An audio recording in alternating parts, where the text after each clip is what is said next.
Welcome to వీక్షణం. Telugu రాష్ట్రాల్లో social media డైలాగులు పట్టు తప్పుతున్నాయి. నోటికి ఎంతొస్తే అంత మాట్లాడేస్తున్నారు. వాటిని అలాగే యూట్యూబ్లో అప్లోడ్ చేసేస్తున్నారు. అడిగేవారు లేరనుకుంటున్నారు. ఓవర్ నైట్ హీరో అవుదామనుకుంటున్నారు. రాజకీయాన్ని రాజకీయంతోనే ఎదుర్కోవాలి. అంతేకాని రాజకీయ నేతల భార్యలే టార్గెట్గా ఇప్పుడు కొత్త రాజకీయం నడుస్తోంది. నాడు నారా భువనేశ్వరి, ఇప్పుడు వైఎస్ భారతి. సోషల్ సైన్యాలకు వీరే టార్గెట్ అయ్యారు. తాజాగా భారతిపై అనుచిత వ్యాఖ్యల కేసులో చేబ్రోలు కిరణ్ తీర్పై టీడీపీ గరంగా ఉంది.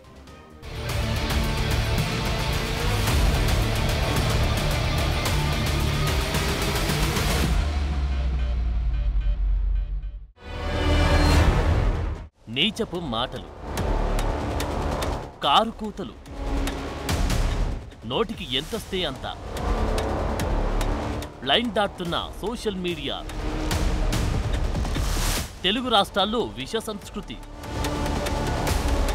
సెన్సార్ లేకుండానే యూట్యూబ్ వీడియోలు. ఇది ప్రస్తుతం నడుస్తున్న ట్రెండ్.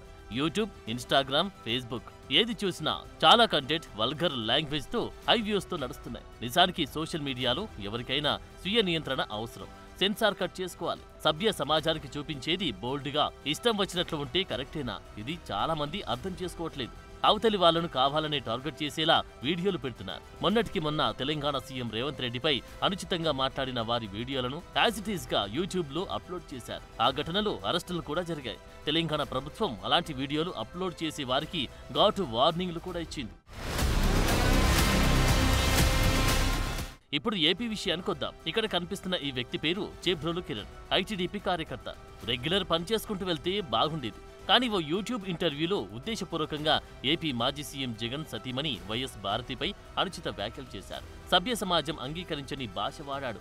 ఇక్కడ కిరణ్ ఇంటెన్షన్ ఏంటంటే ఓవర్ నైట్ స్టార్ అవుతామనుకున్నాడు. పనిచేస్తుంది టీడీపీలో. జగన్ సతీమణిని లైన్ దాటి టార్గెట్ చేస్తే మైలేజ్ వస్తుందనుకున్నారు. టీడీపీ నేతల దృష్టిలో హీరో అవుతాననుకున్నాడు. కానీ అడ్డంగా బుక్కయ్యాడు. ఎందుకంటే ఒక ప్రతిపక్ష నేతను విమర్శించినా పెద్దగా రియాక్షన్ ఉండకపోయేది. కానీ ప్రతిపక్ష నేత సతీమణిని టార్గెట్ చేయడంతో మ్యాటర్ గరమైంది. మహిళలను ఇష్టం వచ్చినట్లు మాట్లాడమే తప్పు. అందులోనూ సోషల్ మీడియాలో అడ్డగోలుగా మాట్లాడిన వీడియోలను ఉన్నది ఉన్నట్లు పెట్టడం ఇంకా పెద్ద తప్పు. వైఎస్ భారతిని ఉద్దేశించి చేబ్రోలు కిరణ్ చేసిన కామెంట్స్ గురించి తెలియగానే టీడీపీ హైకమాండ్ సీరియస్ గా రియాక్ట్ అయింది. అతన్ని వెంటనే టీడీపీ నుంచి సస్పెండ్ చేసింది. చట్టపరమైన చర్యలు తీసుకోవాలని ప్రభుత్వాన్ని కోరింది. అటు మంగళగిరి మండలం ఆత్మకూరుకు చెందిన వైసీపీ సానుభూతిపరుడు ఇచ్చిన ఫిర్యాదుపై పోలీసులు చర్యలు చేపట్టారు. రాజకీయాన్ని రాజకీయంగా ఎదుర్కోవాలి. అంతేకాని రాజకీయాలతో సంబంధం లేని వారి గురించి ఇష్టారాజ్యంగా మాట్లాడడంతో చేబ్రోలు కిరణ్ కు ఇప్పుడు చుక్కలు కనిపిస్తున్నాయి. మంగళగిరి రూరల్ పోలీస్ స్టేషన్లో కిరణ్ పై నాన్ బెయిలబుల్ కేసులు నమోదయ్యాయి. రంగంలోకి దిగిన పోలీసులు సెల్ టవర్ లొకేషన్ ఆధారంగా విజయవాడ, ఇబ్రహీంపట్నం మధ్యలో కిరణ్ ఉన్నట్లు గుర్తించి అదుపులోకి తీసుకున్నారు. అక్కడి నుంచి గుంటూరు తరలించారు. కోర్టు ముందు నిలబెట్టారు. మహిళలపై అసభ్య వ్యాఖ్యలు చేస్తే ఏ పార్టీకి చెందిన వారైనా ఉపేక్షించేది లేదని, కఠినంగా వ్యవహరిస్తామని కూటమి ప్రభుత్వం స్పష్టమైన సంకేతాలు పంపింది. సోషల్ మీడియాలో అరాచకపు మాటలు పెరగడంతో సొంత పార్టీ వారైనా సరే ఇక కటకటాలే అని సిగ్నల్స్ ఇచ్చారు. పనిచేస్తే సమాజహితం కోసం పనిచేయాలి. మహిళలపై వ్యక్తిగత హననానికి పాల్పడితే క్షమించేది లేదని సీఎం చంద్రబాబు నాయుడు ఘాటుగానే సందేశమిచ్చారు. అసభ్య పోస్టులు పెట్టిన వారికి అదే చివరి రోజన్నారు. Social media సైకోలు రెచ్చిపోతున్నారన్నారు. అందుకే కిరణ్ ఘటనను తీవ్రంగా తీసుకుని ఫాస్ట్ గా చర్యలు చేపట్టింది ప్రభుత్వం. ఎక్కడ చూసినా ఆడబిడ్డల పైన అసభ్యంగా పోస్టులు పెట్టడం సోషల్ మీడియాలో. నేను రాజకీయాలు సేవల కోసం చూశాను. ఇప్పుడు రాజకీయాలు దిగజారిపోయినాయి. సోషల్ మీడియా వచ్చింది. ఇష్టానుసారంగా నేరస్తుల అడ్డాగా మారిపోయే పరిస్థితి వచ్చింది. అందుకే నేను ఒకే మాట చెప్పాను, ఈ మాటకు కట్టుబడున్నా. ఎవడైనా సరే సోషల్ మీడియాలో క్యారెక్టర్ అసాసినేషన్ చేస్తే అదే చివరి రోజుగా మీకుంటుందని హెచ్చరిస్తున్నా. గౌరవప్రదంగా బతకనియండి.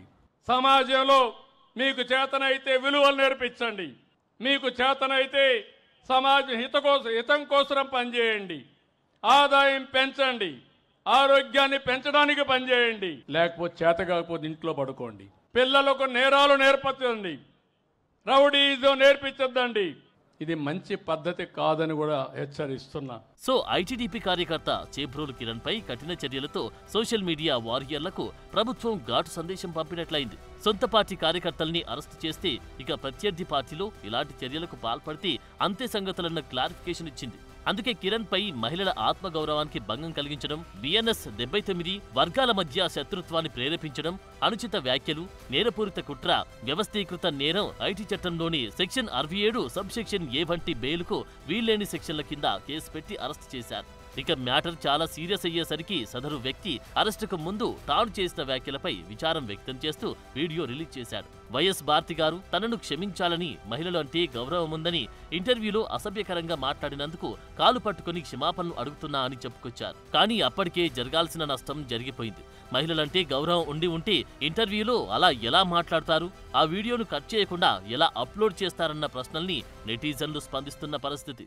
నేనైతే క్షణికావేశంలో ఈ మాట అనాల్సి వచ్చింది. క్షమించి దయచేసి నేనైతే ఈ రోజు మాట్లాడిన మాటలకి ఒక ఆడవారిని ఇలాగ మాట్లాడిన తర్వాత నేనైతే మాత్రం దయచేసి క్షమించండి ప్లీజ్.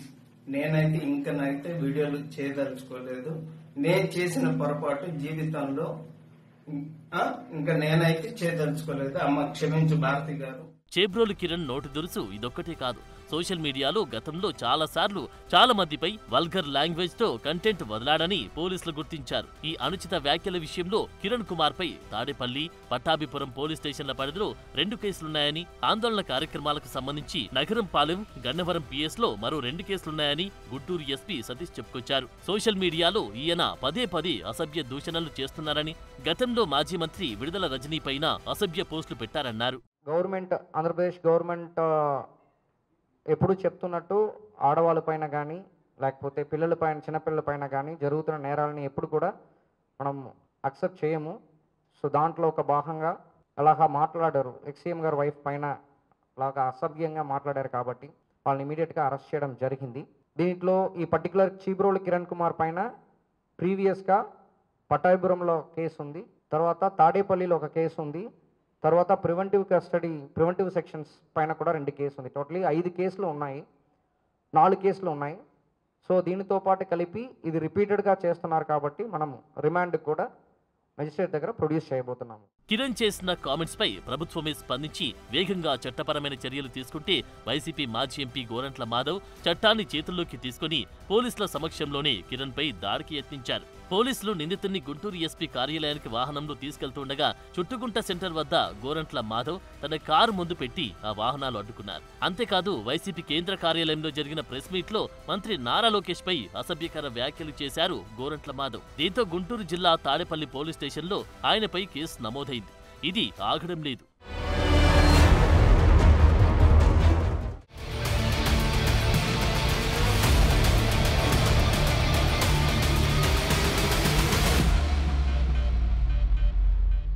ఏపీలో సోషల్ మీడియా పోస్టుల చుట్టూ రాజకీయ వివాదం ఇవాళ కొత్తదేం కాదు. టీడీపీ, వైసీపీ కార్యకర్తలు, సానుభూతిపరుల మధ్య అసభ్య పోస్టులు, డైలాగ్ వార్ చాలానే నడిచాయి. అంతటితో ఆగలేదు. వ్యక్తిత్వ హననాలు కూడా జరిగాయి. వైసీపీ హయాంలో సోషల్ మీడియాలో రెచ్చిపోయిన వారి అరెస్టులు కూడా ఇప్పుడు జరుగుతున్నాయి. మరోవైపు కూటమి ప్రభుత్వం సోషల్ మీడియాను మంచికి వాడదామంటూ ప్రచారం చేపట్టింది. అయినా సరే ఇప్పుడు ఇలా జరిగిపోయింది.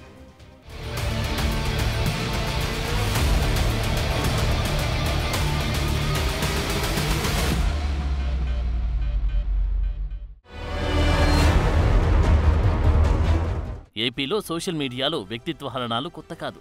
ఏపీలో రాజకీయ యుద్ధాలు బయట కంటే సోషల్ మీడియాలోని ఎక్కువ జరుగుతున్న పరిస్థితి. ఇప్పుడది తారస్థాయికి చేరింది.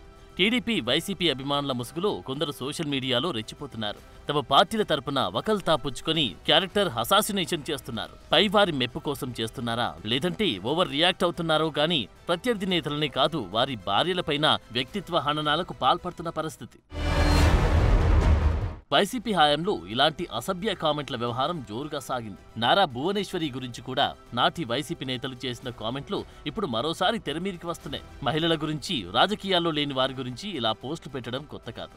అసత్య ప్రచారాలు హద్దులు దాటేసి మార్ఫింగ్ ఫోటోలు, వీడియోల రేంజ్ వరకు తీసుకెళ్లారు. ప్రత్యర్థి పార్టీలను విమర్శించే క్రమంలో వారి మానసిక స్థైర్యాన్ని దెబ్బతీయడానికి నేతల కుటుంబాలను, మహిళలను టార్గెట్ చేయడం రెండు ప్రధాన పార్టీల సానుభూతి పనులు చేస్తూ వచ్చారు. ఇప్పుడు కూడా అది కంటిన్యూ అవుతుంది. సోషల్ మీడియా వేదికగా కొంతకాలం నుంచి వైఎస్ఆర్సీపీ మహిళలపై, నాయకులు, మహిళా ప్రజాప్రతినిధులపై అసభ్యకరంగా మార్ఫింగ్లు చేసి పోస్టులు పెడుతున్నారని వైసీపీ నేతలు తాజాగా ఇస్తున్న కంప్లైంట్లో పేర్కొంటున్న పరిస్థితి. అటు టీడీపీలోనూ మహిళా నాయకురాళ్ల పరిస్థితి ఏమంత బాగోలేదు. సోషల్ మీడియాలో గతంలోనూ ఇప్పుడు వారిపై మార్ఫింగ్ వీడియోలు, వ్యక్తిత్వ హననాలు చాలానే జరిగాయి. చంద్రబాబు నాయుడు, నారా లోకేష్, పవన్ కళ్యాణ్, భువనేశ్వరి, వైఎస్ షర్మిల, వైఎస్ విజయమ్మ, ఇప్పుడు వైఎస్ భారతి ఇలా ఎవరిని విడిచిపెట్టకుండా సోషల్ మీడియా వేదికగా అనుచిత పోస్టులు పెట్టారు.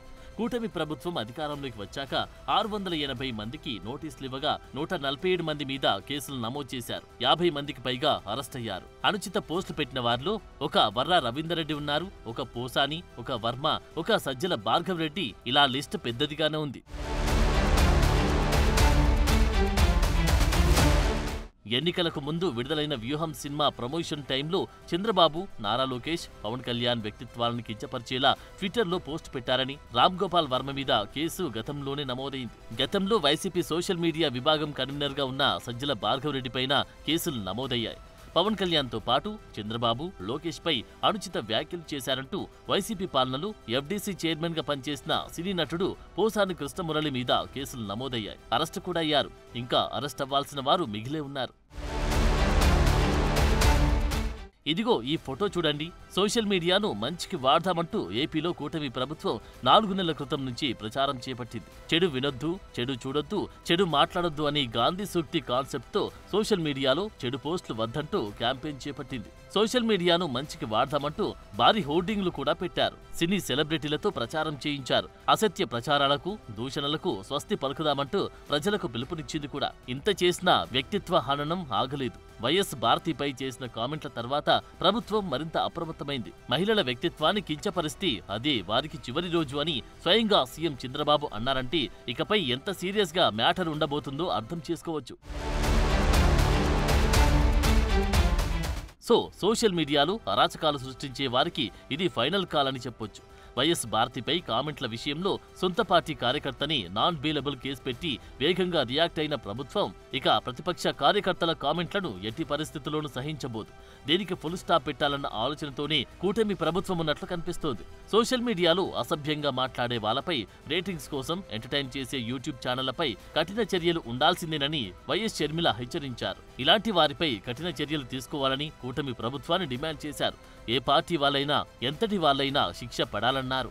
వ్యక్తిత్వ హననానికి పాల్పడే నీచపు వ్యవస్థ ఒక్క ఏపీలోనే ఉందన్నారు. ఈ విష సంస్కృతికి బీజం వేయొద్దని, సోషల్ మీడియా వేదికగా అసభ్యకర పోస్టులు పెట్టే వాళ్ళపై కూటమి ప్రభుత్వం కఠినంగా వ్యవహరించాలన్నారు. కొంతమంది రక్తబంధాన్ని మరిచారని, మనిషి పుట్టుకను సైతం అవమానించి రాక్షసానందం పొందారన్నారు. ఫైనల్ గా సోషల్ మీడియా యుద్ధం ఏపీలో తారస్థాయికి చేరింది. దీనికి ఫుల్ స్టాప్ పెట్టే దిశగా ప్రభుత్వం యాక్షన్ ప్లాన్ చేపట్టబోతుంది. అది చేబ్రోలు కిరణ్ కుమార్ అరెస్టు నుంచే మొదలైంది. విపక్షం, స్వపక్షం కాదు, ఏ పక్షమైనా కేల్కతమే ఇక అంటోంది సర్కార్.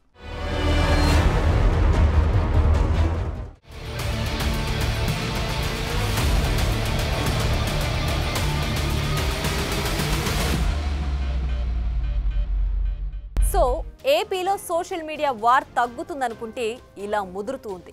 ప్రభుత్వం సీరియస్ యాక్షన్కు రెడీ అవుతోంది. మరి ఈ వ్యక్తిత్వ హననాలకు ఫుల్ స్టాప్ పడుతుందా?